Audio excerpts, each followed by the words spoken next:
लोकसभा चुनाव 2019 के परिणाम आ चुके हैं और ऐसे में उत्तर मुंबई लोकसभा सीट से ऐतिहासिक जीत हासिल दर्ज करने वाले बीजेपी सांसद गोपाल शेट्टी हमारे साथ हैं। उनसे जानते हैं। सर, सबसे पहले तो मुबारकबाद, आपने ऐतिहासिक जीत फिर से एक बार जो है हासिल की है। क्या कहेंगे, मतदाताओं को किस तरह से शुभकामनाएं देंगे? नहीं, ये ऐतिहासिक जीत का सारा श्रेय मैं मतदाताओं को देना चाहूँगा। उसके बाद मैं भारतीय जनता पार्टी शिवसेना के कार्यकर्ताओं को देना चाहूँगा। उसके बाद में देश के पंतप्रधान नरेंद्र मोदी जी ने जिस प्रकार से 5 साल काम करते हुए लोगों का विश्वास जीता, श्रेय उनको जाता है। महाराष्ट्र के मुख्यमंत्री देवेंद्र फडणवीस जी ने जिस प्रकार से 5 साल काम करते हुए शिवसेना के साथ में जो युति उन्होंने की और जो उसके बाद में दोनों पार्टी के नेताओं ने मिलकर महाराष्ट्र में प्रचार किया, उससे एक अच्छा वातावरण निर्माण हुआ और लोगों का मन परिवर्तन हुआ और उसका ये लाभ मुझे मिला है, ऐसा मैं मानता हूँ। अगर बात की जाए तो चुनाव प्रचार के दौरान भी आपने कहा कि मेरी जीत जो है पहले से अपेक्षा में ज़्यादा लीड करूंगा, अब पूरी तरीके से अस्वस्थ थे। ऐसा क्या जो है, क्या ऐसा प्रतिनिधित्व था जिसको लेकर गोपाल शेट्टी इतना जो है अपने आप को जीत को लिए अस्वस्थ मानते थे? देखिए, बच्चे जब परीक्षा देने के लिए जाते हैं तो होमवर्क अगर उन्होंने पूरा किया होगा तो उसको फिर पेपर में क्या आएगा इस बात का कोई चिंता होता नहीं है। वैसे हमने 5 साल यहाँ पर काम किया है, 27 साल, साढ़े 27 साल काम किया है। हमारे पार्टी की एक बहुत बड़ी ताकत है, शिवसेना का पूरा सपोर्ट है, तो ऐसे समय पे चिंता का कोई विषय ही नहीं था। संकट कितना भी सामने आए तो संकट को झेलने की क्षमता हम लोगों में थी और मतदाताओं ने साथ और सहयोग दिया और वो सही साबित हुआ। क्या लगता है, जिस तरह से कल आपने कहा कि ये लड़ाई जो है एक जो है बॉलीवुड स्टार और रोड स्टार के बीच में थी, तो क्या कहेंगे उर्मिला मातोंडकर जी ने जिस तरह से चुनाव में प्रचार किए, उन्होंने मुद्दे उठाए कि यहाँ पर सबसे ज़्यादा मुद्दा जो है डेवलपमेंट का है, स्लम एरिया है, ऐसे तमाम मुद्दों को लेकर वो चुनाव मैदान में थी, लेकिन अब वो शिकस्त पा चुकी हैं। और क्या कहेंगे, रोड स्टार और बॉलीवुड स्टार में कितना डिफरेंस देखते हैं? मैंने पहले दिन से ही कहा था कि ये चुनाव विकास के लिए होता है, चुनाव जनता का जो काम करता है उसके लिए होता है। अब 2004 के या तो उसके पहले की जो बातें थी उसको आने वाले दिनों में कोई दोहराने का अगर प्रयास करता तो वो गलत है, ऐसा लोगों ने संकेत दे दिया है। काम करने वाले लोगों को लोग सपोर्ट करते हैं और मैंने कहा था कि ये लड़ाई फिल्म स्टार और रोड स्टार के बीच में है, तो विजय जीत रोड स्टार की होने वाली है। फिल्मी फैंसी ड्रेस कंपटीशन हो या तो फेस कंपटीशन हो तो उसमें निश्चित मैं हार जाऊंगा, उसमें मैं 1% का भी दावा कभी नहीं कर सकता कि मैं जीतूंगा करके। लेकिन जब लोगों के जगह पर जाके काम करना है, ज़मीन पर उतर के रोज़ काम करना है, लोगों को रोज़ मिलना है, तो इसमें तो 27 साढ़े 27 साल का तो प्रतिनिधित्व जीवन का अनुभव है और हमारे पार्टी के नेताओं ने जो हमको सीख दी है उसके आधार पर मुझे जीतना ये तय था। कहीं ना कहीं गंदा पानी और जूस का भी जो है चुनाव में प्रतिशत देखने को मिला, क्योंकि जूस पिया जा रहा था और आप गंदा पानी पी के जो है अपने मतदाताओं के बीच गए थे, क्योंकि मतदाता गंदा पानी पी सकते हैं तो हम क्यों नहीं? नहीं तो देखिए, मैंने पानी वो पिया, मैं आपको बताऊँ, मैं अगर उस विषय के लिए कोई काम ही नहीं किया होता तो मुझे डर सताया जाता था। मैंने दिल्ली से पर्यावरण का परमिशन जो 10 साल से कांग्रेस के लोग ला नहीं पाते थे वो मैंने लाया।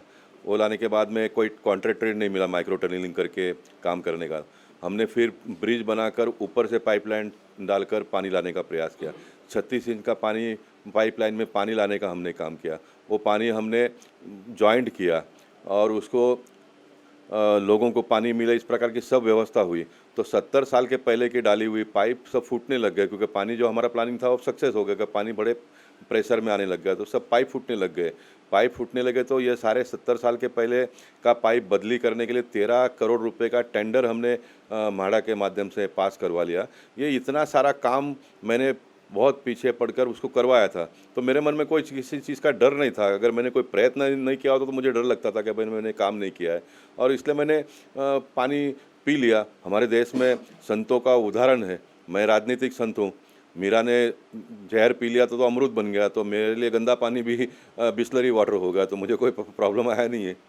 अभी क्या प्रमुख मुद्दे होंगे, क्योंकि चुनाव फिर एक बार आप जीत चुके हैं, अब प्रमुख मुद्दे, क्योंकि लगातार आप 27 साल से काम कर रहे हैं उत्तर पश्चिम में, अभी क्या प्रमुख मुद्दों पर काम करेंगे गोपाल शेट्टी जी? देखिए, इतने लंबे समय काम करने के बाद में कुछ मुद्दे तो जूने हैं। ये मुंबई शहर के फेरी वालों के बारे में मैंने 1 साल के पहले जब मारपीट उनको हो रही थी, उनको भगाने का प्रयास किया जा रहा था, तो तब कहा था कि फेरी वाला ये समस्या नहीं है, एक व्यवस्था है, इनको बिठाना पड़ेगा। क्योंकि 50 किलोमीटर दूर से सुबह 3 बजे 4 बजे उठकर ये सारा लाते हैं और घर तक पहुँचाने का काम करते हैं। ये मुंबई शहर में सोसाइटी के लोगों ने बोर्ड लगा दिया अंदर फेरी वालों को आना मना है, महापालिका के लोग बोलते हैं बाहर फेरी वालों को बैठना मना है, मार्केट हम बना नहीं पाए, मुंबई शहर की लोक संख्या दुगनी हो गई। और ऐसे समय पे आप एडमिनिस्ट्रेटर हो तो आपने व्यवस्था करनी चाहिए। मैं मुंबई शहर के लोगों को भी धन्यवाद देना चाहूँगा कि कुछ तकलीफ़ें सहन करके भी लोग मदद करते हैं, लेकिन कुछ पॉलिटिकल फील्ड के लोग, ये महापालिका के अधिकारी, कभी कभी न्यायालय से भी इस प्रकार की बातें आती है। देखिए, हम अमेरिका को देखकर व्यवस्था बनाने का, हमको अमेरिका का तरह देश को बनाना है, लेकिन उसके लिए समय लगेगा। हमको हमारे देश की व्यवस्था क्या है उसके हिसाब से काम करना पड़ेगा। सुखी संपन्न लोगों ने भी थोड़ा मन बड़ा बनाने की व्यवस्था, और भारत देश के लोगों की विशेषता ये बड़ा बनाते हैं, लेकिन एडमिनिस्ट्रेटिव लोग ही परेशान करते हैं। तो उनकी एक व्यवस्था मुझे करनी है आने वाले दिनों में। मुंबई शहर में देखिए आप, एयर इंडिया लॉस करती है, जेट भी बंद पड़ गया, लॉस, वो चला नहीं पा रहे। एचटी वाले लॉस करते हैं, बीएसटी वाले ने लॉस कर दिया, दिवाला निकल गया, जहाँ पर आईएएस ऑफिसर ये सारी व्यवस्था को चलाते हैं। और दूसरी जगह पे रिक्शा चलाने वाले, टैक्सी चलाने वाले, सरकार उनको एक पैसे का मदद नहीं करती है, या आरटीओ डिपार्टमेंट के कुछ पुलिस लोग इनको परेशान करते हैं, अधिकारी वर्ग परेशान करते हैं। ये भी एक सर्विस प्रोवाइडर है, तो आप उनको मान सम्मान तो देना चाहिए, वो तो आप देते नहीं हो, उनको आप अपमानित करते हो। आप मुझे बताइए, मेरे मुंबई शहर के लोग अगर जानते होंगे तो रिक्शा मुंबई शहर में दुगनी हो गई, अधिकारी उतने बड़े नहीं, इसलिए रिक्शा पासिंग का 2-2 महीना 3-3 महीना उनको वेटिंग करना पड़ता है। कोई गरीब आदमी का 3 महीना आप रिक्शा चलाने से उसको वंचित करते हो, क्या खाएगा क्या पिएगा। तो तुरंत मैं आने वाले दिनों में 1 महीने के अंदर इस विषय को हाथ में लेकर उनको समाधान पहुंचाने का काम करूंगा। मुंबई शहर में एसआरए का बहुत बड़ा प्रॉब्लम प्रलंबित है। सरकार ने कायदा बना दिया, मोदी साहब 2022 तक सबको पक्का घर देने के बारे में चिंतित है।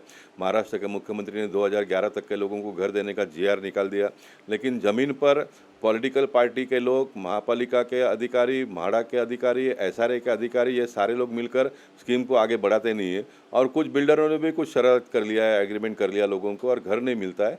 तो इन सारे लोगों का समाचार, मैं समाचार इस शब्द का उपयोग करता हूँ, सारे लोगों का समाचार लेकर एसआरए का स्कीम गति से आगे बढ़े आने वाले दिनों में, इसके लिए मैं प्रयास करने वाला हूँ। उर्मिला मातोंडकर जी को आपने कहा था चुनाव के बाद चाहिए तो गार्डन भी मैं दूंगा, क्या उर्मिला मातोंडकर जी से मुलाकात हुई कल? उर्मिला जी से कल मुलाकात हुई पहली बार, और मुझे आपके माध्यम से आपके दर्शकों को ये कहना चाहूँगा कि उन्होंने मुझे 2 बार पहले फ़ोन किया था मुझसे बात करने के लिए, लेकिन चुनाव के दिनों में मेरा फ़ोन कार्यकर्ताओं के पास होने के वजह से मुझे मैसेज कन्वे नहीं किया हुआ। तो उन्होंने मुझे कहा कि मैंने आपको 2 बार फ़ोन किया था, तो मैंने उनसे माफ़ी मांगी उसके लिए, और अच्छी बात हुई। हमारी स्पोर्ट्समैन स्पिरिट उनमें बहुत अच्छा मुझे दिखाई दिया, और ये पूरा चुनाव भी एक अच्छे माहौल में हम लड़ पाए। भगवान ने मेरे मन में पहले दिन से ही ये भावना डाल दी थी कि वो मेरी छोटी बहन है, और मैंने पहले दिन से कहा था कि बड़े भाई को मदद करने के लिए वो आइए, और ये सिद्ध हो गया। और एक अच्छे वातावरण में चुनाव हमने लड़ा हमने। छोटी बहन होने के वजह से बड़े भाई का बारे में कुछ शिकायत करने का उनका अधिकार बनता था, तो वो उन्होंने किया। और मैंने इस बात को पहले ही दोहराया था कि मैं साढ़े 27 साल से काम करता, तो मेरे बारे में 4 बातें वो बता सकते हैं, ये नहीं हुआ, वो नहीं हुआ, लेकिन मैं तो उनके बारे में कुछ नहीं बता सकता हूँ। और उस बात को मैंने मेंटेन किया पूरे चुनाव के समय में। तो मुझे लगता है कि एक अच्छा वातावरण में हम चुनाव लड़े। मीर भी मुझे पहली बार कल मिला, और मैंने मीर से भी बात की, मुझे अच्छा लगा। और मैंने कभी भी अनवांटेड बातों को चुनाव के दरमियान में प्रचार में लाने का प्रयास नहीं किया। मुझे लगता है कि इन सारी बातों को जनता ने अच्छी तरह से भाप लिया, और उन्होंने तय कर लिया कि वोट तो गोपाल शेट्टी को ही देना है, और दिया उन्होंने। वोट तो गोपाल शेट्टी को देना है, लोगों ने दिया। लेकिन अगर बात की जाए नगर सेवक, आमदार, खासदार, अब क्या आने वाले समय में अगर मंत्रिमंडल में गोपाल शेट्टी जी को दर्जा दिया जाता है तो क्या गोपाल शेट्टी जी स्वीकार करने को तैयार हैं? मुझे लगता है कि मीडिया चुनाव के पूरे माहौल में उर्मिला जी को जिताने के चक्कर में पड़ी थी। अब लगता है कि मुझे 5 साल आप लोग काम करने नहीं दोगे। ये मंत्रिमंडल का भूत को मेरे दिमाग में डालकर, मैं एक ऐसा कार्यकर्ता हूँ, पहले दिन से ही मैं बहुत छोटे परिवार से आया हूँ। मुझे इस मुंबई शहर के लोग, मुझे भारतीय जनता पार्टी, शिवसेना के लोगों ने बहुत बड़ा बना दिया। मेरे पार्टी के लोगों ने भी मुझे आवश्यकता से ज़्यादा हर बार देने का काम किया। 7 बार मैं चुनाव लड़ा, 7 बार मुझे कभी टिकट मांगने की आवश्यकता नहीं पड़ी। कार्यकर्ताओं के सामने मुझे कभी हाथ जोड़कर काम करो ये कहने की नौबत नहीं आई, और मतदाताओं ने भी नोट भी दिया, वोट भी दिया इतने लंबे समय सफ़र में। मैं मानता हूँ कि इतना भाग्य कोई ऐसे पॉलिटिशियन को नहीं मिला होगा। देखिए, 7वीं बार चुनाव लड़ना, कोई एंटी इनकम्बेंसी ना होना, पहले से ज़्यादा लोगों ने प्रेम करना, ये कोई छोटी बात नहीं है। जब भगवान आपको इतना सारा देते हैं तो फिर इससे ज़्यादा आपने अपेक्षा करनी नहीं चाहिए, भगवान को भी अच्छा लगेगा नहीं। कहीं ना कहीं जो नारा कांग्रेस ने दिया था बीजेपी मुक्त भारत, लेकिन बीजेपी ने कांग्रेस मुक्त महाराष्ट्र भारत भी करते दिखाई दे रही है। नहीं, अभी कांग्रेस में तो वो बीजेपी मुक्त भारत करने का क्षमता उनमें है ही नहीं बिल्कुल, लेकिन भारतीय जनता पार्टी में है। लेकिन ये बात को जो थोड़ा लोगों ने एक अलग ढंग से लेने की आवश्यकता है। हम जो कांग्रेस की सोच है, कांग्रेस की जो विचारधारा है, कांग्रेस की जो कार्यशैली है, उससे मुक्ति दिलाना चाहते हैं। हम कांग्रेसियों को वेलकम करते हैं। अच्छे कांग्रेसियों को हमने पार्टी में लिया, टिकट दिया, उनको जिताया, उनको मंत्री पद बनाया। अच्छे कांग्रेसियों को हम आज भी हमारे पार्टी में आने के लिए निमंत्रित करते हैं। और हमारा कांग्रेस विचारधारा के साथ में हमारी लड़ाई है। और ये मंत्र भी हमको महात्मा गांधी जी ने दिया था। उन्होंने कांग्रेस को विसर्जित करो ये कहा था, क्योंकि उनको पता था, उन्होंने साथ में काम किया था कांग्रेस को, तो ये कांग्रेस देश को आगे बढ़ाएगी नहीं, ये महात्मा गांधी जी को उन दिनों में पता था। लेकिन ये कांग्रेस के बड़े नेताओं ने इतना टाइम पास करके कांग्रेस देश को बहुत पीछे धकेल दिया है। लेकिन अभी मतदाताओं में बहुत अच्छी जागृति आई है। मैं मानता हूँ कि मोदी जी के नेतृत्व में आने वाले दिनों में 10 साल में देश बहुत तेज़ी से आगे बढ़ेगा। एक सवाल ये, क्योंकि 2014 में संजय निरुपम जी आपके सामने थे, इस बार उर्मिला मातोंडकर, और संजय निरुपम इस बार अपनी सीट बदल दिए थे, क्या कहेंगे संजय निरुपम जी को? अब संजय निरुपम के लिए कहने के लिए कुछ बचा ही नहीं। जनता ने जो कहना था वो कह दिया है, इसलिए मैं बिल्कुल कुछ कहना नहीं चाहता हूँ। धन्यवाद हमसे बात करने के लिए। ये सामान्य कार्यकर्ता के रूप में काम करना चाहते हैं गोपाल शेट्टी जी, लेकिन अगर मंत्रिमंडल में चांस मिला तो देखने वाला सवाल ये होगा क्या गोपाल शेट्टी जी मंत्रिमंडल में जाते हैं। लेकिन जनता का उन्होंने शुक्रिया अदा किया है कि जनता ने उन्हें एक बार फिर से ऐतिहासिक जीत दर्ज कराने का मौका दिया है। कैमरामैन देवानंद सिंह के साथ प्रदीप शर्मा, IN24 न्यूज़, मुंबई।